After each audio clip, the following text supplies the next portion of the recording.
Shettar DNA Congress DNA ಹೊಂದಾಣಿಕೆಯಾಗಲ್ಲ. ಮಾಜಿ CM Basavaraj Bommai ಅವರು ಹೇಳಿಕೆಯನ್ನ ಕೊಟ್ಟಿದ್ದಾರೆ. ಕಾಂಗ್ರೆಸ್ನಿಂದ ದೊಡ್ಡ ಲೀಡರ್ಸ್ ಬಿಜೆಪಿಗೆ ಬರ್ತಾರೆ. ಕಾಂಗ್ರೆಸ್ ನಡವಳಿಕೆಯಿಂದ ಕೆಲವರು ಬೇಸತ್ತಿದ್ದಾರೆ. ಬೆಂಗಳೂರಲ್ಲಿ ಮಾಜಿ ಸಿಎಂ ಬೊಮ್ಮಾಯಿ ಹೇಳಿಕೆಯನ್ನ ಕೊಟ್ಟಿದ್ದಾರೆ. ಇವತ್ತು ಮಾಜಿ ಸಿಎಂ ಜಗದೀಶ್ ಶೆಟ್ಟರ್ ಮತ್ತೆ ಬಿಜೆಪಿಗೆ ಸೇರ್ಪಡೆಯಾಗಿದ್ದಾರೆ. ಈ ಬಗ್ಗೆ ಮಾತನಾಡಲು ಮಾಜಿ ಸಿಎಂ ಬಸವರಾಜ ಬೊಮ್ಮಾಯಿ ನಮ್ಮ ಜೊತೆ ಇದ್ದಾರೆ. ಬನ್ನಿ ಮಾತಾಡ್ಸೋಣ. ಸರ್, ಇವತ್ತು ಜಗದೀಶ್ ಶೆಟ್ಟರ್ ಬಿಜೆಪಿಗೆ ಸೇರ್ಪಡೆಯಾಗಿದ್ದಾರೆ, ಇದು ನಿರೀಕ್ಷಿತನ? ಖಂಡಿತವಾಗಿ ನಿರೀಕ್ಷಿತ. ಅವ್ರ ಹಿನ್ನೆಲೆ ಬಿಜೆಪಿ ಹಿನ್ನೆಲೆ ಇದೆ. ಅಲ್ಲೇ ರಾಜಕಾರಣ ಪ್ರಾರಂಭ ಮಾಡಿ ಬೆಳೆದು ಮುಖ್ಯಮಂತ್ರಿಗಳಾಗಿ ಮತ್ತು ಬಿಜೆಪಿಯಲ್ಲಿ ಕೆಲಸ ಮಾಡಿದವರು. ಅವರ ಒಂದು DNA ಕಾಂಗ್ರೆಸ್ DNA ಹೊಂದಾಣಿಕೆ ಆಗಲ್ಲ ಅಂತ ನಮ್ಗೆ ಗೊತ್ತಿತ್ತು. ಆದಷ್ಟು ಬೇಗನೆ ಅವ್ರು ಈ ತೀರ್ಮಾನಗಳನ್ನು ಮಾಡ್ತಾರಂತ ಅವ್ರು ಯಾರು ಅವ್ರನ್ನ ಹತ್ತರಿಂದ ಬಲ್ಲವ್ರು ನಮಗೆಲ್ಲ ಗೊತ್ತಿತ್ತು. ಆ ನಿರೀಕ್ಷೆ ಅಂತಲೇ ಇವತ್ತು ಬಂದಿದ್ದಾರೆ.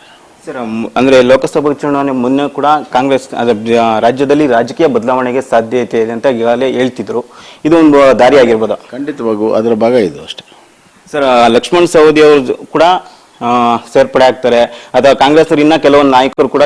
ಕಾಂಗ್ರೆಸ್ಸಿನ ಬಹುತೇಕ ಇಂಪಾರ್ಟೆಂಟ್ ನಾಯಕರು ಈ ರಾಜ್ಯದಲ್ಲಿ ನಡೀತಿರುವಂಥ ರಾಜಕೀಯ ಬೆಳವಣಿಗೆ ಒಂದು, ಮೋದಿಯವರ ವರ್ಚಸ್ಸು ದಿನ ದಿನ ಹೆಚ್ಚುತ್ತಿರುವಂಥದ್ದು, ಅವರು ಪ್ರಧಾನಮಂತ್ರಿ ಆಗೋದು ನಿಶ್ಚಿತ.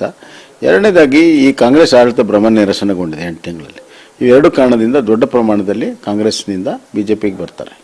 ಜಗದೀಶ್ ಶೆಟ್ಟರ್ ಲೋಕಸಭೆಯಲ್ಲಿ ಸ್ಪರ್ಧೆ ಮಾಡ್ತಾರೆ ಎಂಬ ಚರ್ಚೆ ಕೂಡ ಆರಂಭ. ಅದೆಲ್ಲ ಹೈಕಮಾಂಡ್ ತೀರ್ಮಾನ ಮಾಡುತ್ತೆ. ಇಷ್ಟು ಬಸವರಾಜ ಬೊಮ್ಮಾಯಿಯವರ ಮಾತು. ಕ್ಯಾಮ್ರಾ ಪರ್ಸನ್ ಗಿರಿ ಜೊತೆ KS ಮಾರ್ತಿನೇಕ, BTV ಬೆಂಗಳೂರು.